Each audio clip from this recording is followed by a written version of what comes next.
We got the tram to Sunderland, we walked down to the station, got the train to the South Shields, and then from the South Shields we walked across the South Shields market, across on the ferry, then from the ferry we got another tram car up to Whitley Bay, going through North Shields. Well, you can imagine what a journey that's been for us. Absolutely perfect. Never been away from Sussex for all. Our nearest place was more or less Roker and Sea Lane, but to go to Whitley Bay and travel this far was absolutely marvellous for us. Never mind, we got to Whitley Bay, we saw the dome outside and thought, dear me, where are we? Are we in France or Spain or somewhere like that? I can remember going certainly from about the age of 9 and going on a regular basis with my dad. And in those days, the thing that I really liked the best was I think it was called the House of Fun, and it was in a corner, and you paid to go in, and then you went into a dark tunnel and you walked so far along, and suddenly there was this whoosh of air from underneath, and in those days you all wore skirts, so the skirts went up in the air. And then you went further in and they had a house of mirrors, which I think most people know, where you can look fat, thin, etc. So it certainly had that in it. But the favourite was something that was rather like a hamster's wheel, but it was for children and adults. So it was this wooden wheel, and you got into it and you walked and then you ran, and the more people you had and the faster it went, the louder and louder the clanks of it went. There was the figure 8, and on the right hand side corner was the ghost train, and then there was what they call the tunnel of love, where you went through in a boat. That was something that I'll never forget. Going through a tunnel of love like that in the darkness was marvellous. And then from there was a big bowl, what they call the bowl, and it was like a penny on the mat, but instead of being a penny on the mat, more a slide, it was a big bowl made of cane, very, very slippery. You got on the mat and you slid down, but to get out they had attached to the top of it a rope which was knotted, and you had to pull yourself out, which was an amusement in itself. The other thing I was fascinated by but never used was the shooting gallery, and that was a stall on the edge of the Spanish city, and I can remember the rifles were chained to the sort of bench counter that they had, and the rifles were unlocked so that they were almost looking as if they were halved, and I was intrigued by this chap who used to lift them up and then ratchet them together, and he didn't put bullets in, they were like little caps or studs, and they had bristles at the end, and then you fired them at targets. And from memory I think you won little prizes that were dotted around the stall.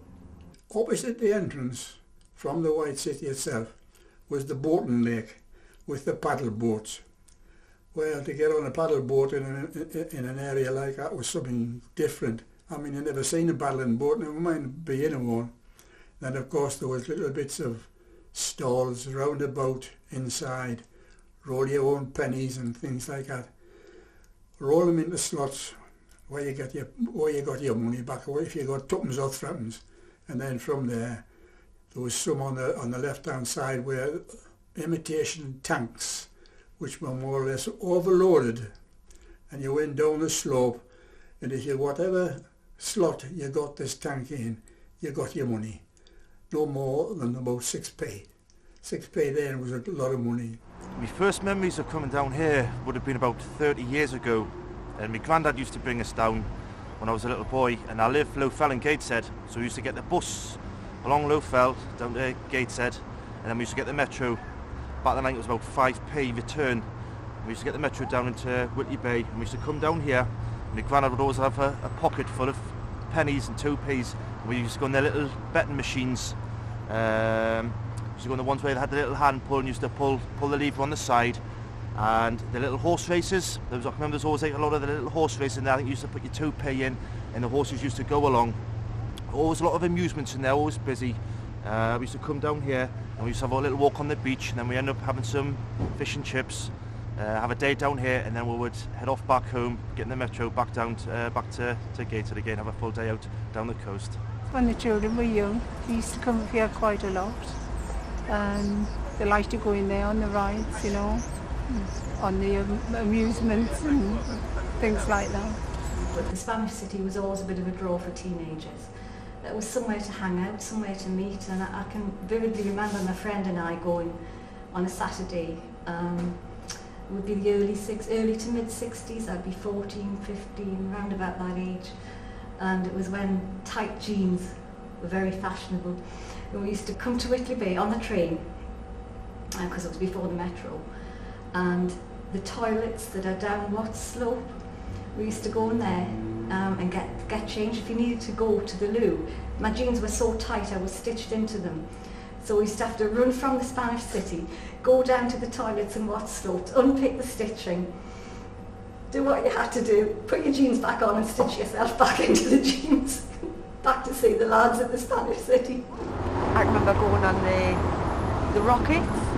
We used to come every summer, me, my grandma, my sister, would get new clothes to come to the Spanish City. I think your main ride was your Big Dipper. The Big Dipper, you had the jets, the dodgems, the waltzers, and that remained probably unchanged throughout the sort of 70s, 80s, until the astronauts were the new rides. There was the bingo hall, which I've been to before. I think that was upstairs. There were shooting machines, remember? Right, aye. There was a little cafe. The waltzers, the candy floss, the Helter Skelter, all the kind of older rides as well. They had Gypsy Rose Lee, and they had all the fortune-telling bits as well. So it was lovely. It had a real great atmosphere. The ghost train. There was a little ghost train, wasn't there? Yes. I can't remember the figure of age. There was a ghost train, and of course where everybody hung out, the waltzer. Yes, the waltzer was the best, and that's where all the girls used to hang out. You hung round the waltzer because that was the main pick-up point within the Spanish City. So it was quite good, people watching there.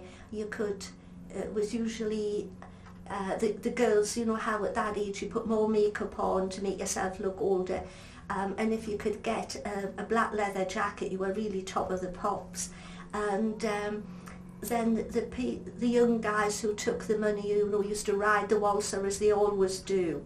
And I can remember being there one time, and the word was going round that there was this chap who'd been on the waltzer since about 1 o'clock in the afternoon, and this was about 3 o'clock later in the day, and had just paid and gone round and round and round. And I can remember him coming off and being violently sick, which I mean is an awful memory, but it obviously stands out. If you were lucky, you know, that somebody would sort of swing the car around, and that was a big deal. And the lads who worked on the rides used to like to try and impress the girls. So if there was a bunch of girls in one of the cars, they would actually come and swing you around relentlessly. I think I worked on every single ride in the city. Well, in my case, I started in probably 1971 working for the Crow family.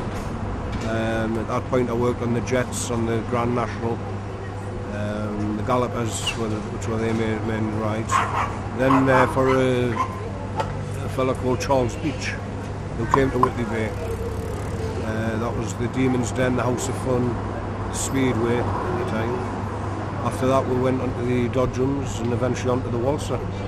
But this was the house I lived in from being born. I lived in that house. And the way into the Spanish City. Spanish City was up on that the top corner or the bottom corner. Most people that lived on this street had shows, rides, or whatever you want to call them, in the Spanish City. So we were basically one family. You know, we went house to house. As I say, as a child, my mum, my dad, all of my family were in there. So I just used to wander about 18 months and come and go. And if I was ever lost, They always found me in the little cinema that was in there, fast asleep on the floor somewhere. I mean, going back in, again, 1962, we lived in Elmwood Grove, next to the Spanish City, so we basically you came out the house into the Spanish City, so from that age I knew everybody, all the owners, all the rides, to the point I used to pre-ride everything as a kid anyway, and it was just a natural progression as we got older to take up work in the city. It was like the skate park on one side, and they had like a bar behind the skate park. So of course all the young ones would come down to skateboard, and it was quite good. It was an alternative little nightclub.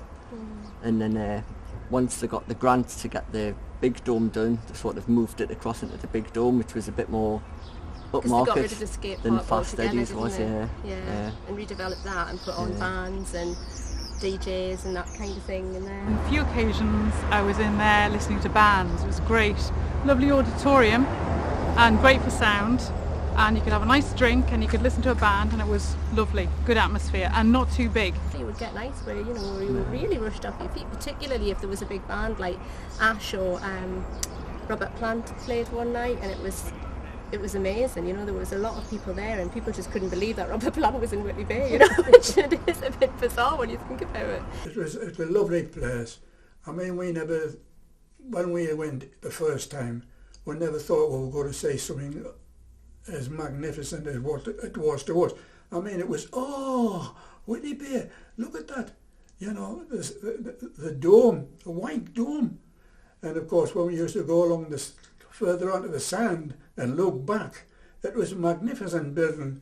Taj Mahal, to us, was more or less what it looked like, Haven't seen pictures of Taj Mahal. And then seeing Whitley Bay, where Whitley Bay was real. Taj Mahal was only a vision sort of thing. When people came for holidays, once you saw the dome, you knew you were in Whitley Bay. That was also on postcards and things. It still is on a lot of the pictures, isn't it? You look at it, it's got its own feature, hasn't it? It's like always recognise. You're always going to recognise that. If you ever see pictures of Whitley Bay, this is one of the things that you think about, isn't it? The dome down at Whitley Bay. Every time I walk along the seafront at Whitley Bay, which is not very often these days, but I tend to get along there every now and again, and I look up at the Spanish City there, and I think of the days when I used to play in the Rotunda, and I used to play in the Emperor's Ballroom, and there were heady days.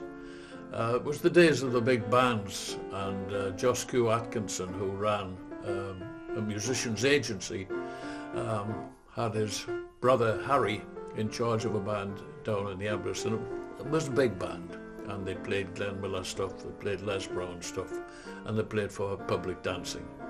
Oh, the Empress. Well, as we came through, up these stairs with the pretty lights, into the paybacks with our 11p, we just stood. Oh, isn't this beautiful? Beautiful floor, like poles all round. It was square. Square, beautiful square floor, and like poles round like that, right down the side, and then like a walk round with settees at the back. But I would think it would be a few hundred people would congregate in the Empress on a Saturday night to dance, and it was specifically a building that was for dancing. Very nicely done out, and it had the crystal ball in the centre, which put coloured lights on the floor and that sort of thing. And the lighting was specially designed for dancing. They could dim the lights and whatever. You had a very special floor, which was designed for dancing, polished floor. The first time we got up on the floor, and the 4 Air Force boys were at the front of us. They were at the back of our seat.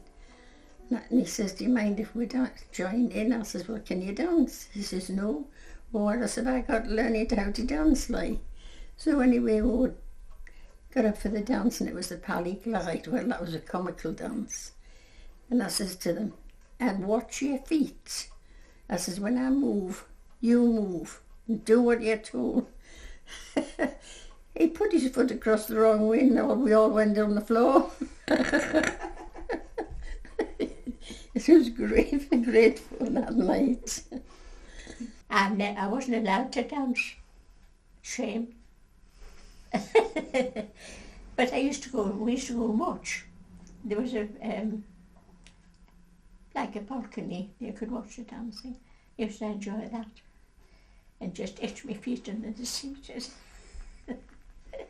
We used to go around every Monday down to the Empress, to the lovely dance, you know. Along comes Mistress then. Would you like to go to the floral ball, Frank and Margaret? Oh, that sounds lovely. Oh, yes. It was absolutely gorgeous. Flowers. Thousands of them all around the ballroom, up on the stage, you know, and round the pillars, and all done by the council.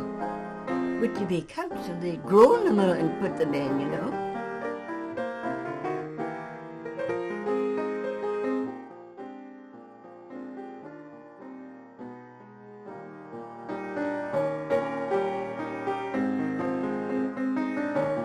The rotunda was a round room. It was in the dome, and it was used for dancing, but it was used principally by small groups, like dance schools. There would be, in those days, there were quite a lot of formation dance teams, and there were people who went old-time dance clubs, and they were taught old-time dances. And they would use that room because it was a smaller room. The main memory I have is of the rotunda. I think it must have been about 1936. The orchestra was our main thing, and it was a wonderful orchestra, Percival Coffin, and the leader, and I knew the master of ceremony,